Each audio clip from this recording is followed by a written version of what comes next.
Welcome back. If you haven't already, please hit that subscribe button. Click the thumbs up. No, click the bell notification button next to it, and you'll be notified any new uploads. This is a follow-on video to the gearbox service cock-up.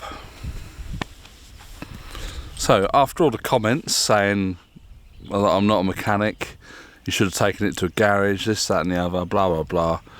I am a mechanic. I have been since I left school. But certain jobs are quite tricky when you're in a wheelchair and you've got to scrat around on the floor. So I do my best. That's just for all the haters out there. Which, yeah, they seem to be coming in now, and I'm getting a few more subscribers and get people leaving me nasty comments. So I'll play the disability card. Ignore that.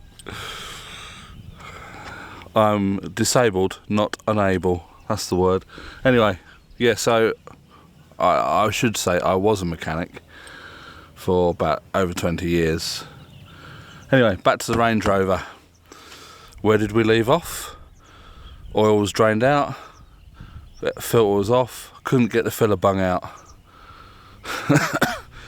So I messaged someone that I know if they know of anyone to transport the Range Rover to the new house, where it will sit until the workshop is done behind me.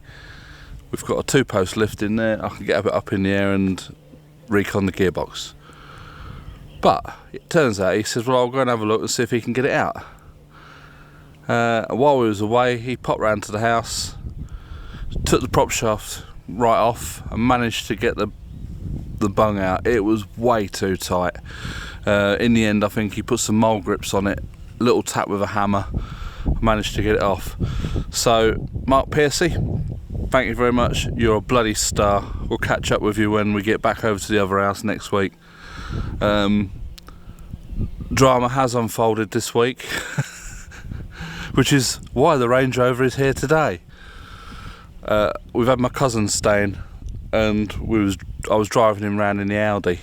Now the Audi has been getting better. If you watch one of the Audi videos, the light has been going off on its own, and it's not been as powerful as it was when we first got it, because you know it's the 2.5 TDI, which is the 180 horsepower version. When we first got it, it was like, you know, used to go like stink. But it's been lacking in power. The light's been coming on overboost. Anyway, we was driving round and I was just accelerating up a hill and there was an almighty bang. It sounded like we had a blowout. We both jumped out of our seat and then it went into limp mode, then it lost power. So I managed to find a safe spot. We pulled over. My cousin got out, had a look under the bonnet. There was a bit of smoke coming up on the driver's side. That's a French car, so left-hand side. There was a bit of smoke coming up. There was a bit of soot. There's 2 vacuum things on the Audi. One is for the actuator, which does the variable vanes, and the other one, I'm not sure what that does, but there was a lot of soot around that. Anyway, we shut the bonnet down and I just said, well, we'll try and get ourselves home, because we had about 20 kilometres to go. But there's a lot of hills. Once you got it on the flat, you could just sort of tickle the throttle and keep it going, 2,000 RPM. But if you put your foot down any more than that, the smoke that was coming out, it was behind us, it was like night time. Cars were putting their headlights on. It was terrible, the smoke that was coming out.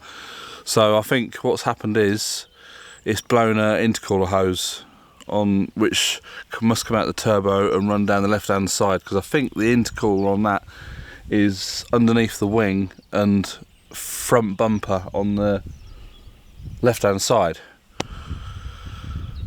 We're not going to be pissing about with that, because I've got to get to the intercooler. We've got to find what's burst, pipe split or something, and then we've obviously got to fix what has caused it. So Dad's here at the minute fitting our bathroom, so we asked him to give us a lift back to the other house, and my cousin said he would get this Range Rover put back together. I mean, I could do it myself, but he's able-bodied, he can get under it. So we popped over to the other house. we had to get the O-rings out of the gearbox for the filter, because as I pulled it down the O-rings stayed behind. He managed to hook them out, oil up the new filter O-rings, push it all up into place, put the gasket on, bolted all the sump up, bolted the prop shaft up, and then we filled up the gearbox with oil. Then we started it up, let it idle while we went for lunch, you know, warm the gearbox up, went through all the motions, through all the gears, put it into manual, up and down through the gearbox, back up and down through the gears, and then checked the oil level while it was running. Went for a little drive in it, and it was changing gear really, really nicely. Although when you do get into fifth, and say you're at fifth and it's just under 2,000 RPM, when you put your foot down, you're still getting that bit of a judder. And then I noticed yesterday, because we did quite a few miles yesterday, because we was touring around the countryside, and I'd left my sat nav in the Audi, and so we was using my cousin's GPS on his phone. Well, I don't know where it was sending us. I think we nearly ended up in Geneva. Anyway, so we'd done quite a few miles, and then I noticed that as it kicks down from fifth to fourth, there is a bit of a clunk going on. So I've come up with a plan. Riding around on these roads, national speed limit's 80 kilometres an hour. If I put the gearbox into sport, it doesn't change into fifth. It stays in fourth gear. So that's all well and good. So, because obviously, you know, up to 50 mile an hour, it's just doing 2,500 RPM. So it's doing about 500 RPM more than it would if it was in. So, but it's smooth, and it's none of this clunking or shuddering about. When we get onto motorway, up to motorway speeds, we can knock it back into ordinary gearbox, let it change into fifth, because it doesn't tend to do it at 110 kilometres an hour. So that is the plan, and we're going to try and nurse it all the way through till the end of April. Fingers crossed. We've got a few more runs to do in it, bring some stuff over, and then we'll just leave the big stuff at the other house for either a removal company or man with a van. So yeah, that's this video pretty much. We've got the Range Rover back on the road with fresh oil, new filter. I've put some of the lube guard anti-shudder fix, but I think the torque converter is about at it really. There was quite a lot of, if you see in the previous videos, quite a lot of metal filings and swarf in the sump. I don't know how much of that has got through the rest of the gearbox, or if the filter has managed to catch hold of it. But yeah, we shall see how it goes. We're going to nurse it as best as we can, and then hope for the best really. So yeah, in this video I would like to thank Mark Piercy, you're a bloody legend, and my cousin Dwayne, Captain Dibble, for crawling underneath yesterday and getting covered in oil. Well done. So if you like this video, please click the thumbs up, that really helps. It's bringing our videos up, and it seems to be taking off, this channel, all to do with the old Range Rover. Nobody's really watching our chilly stuff, but I will be keep doing the chilly stuff, because, you know, and after April we'll have a bit of a series on a mini digger. Tina doesn't know it yet, but I'm going to dig holes everywhere. It's going to look like the battlefield of the Somme in our back garden. No, I better not. So yeah, that's on the cards. A new mini digger, not new, second hand, and a newer Range Rover for best.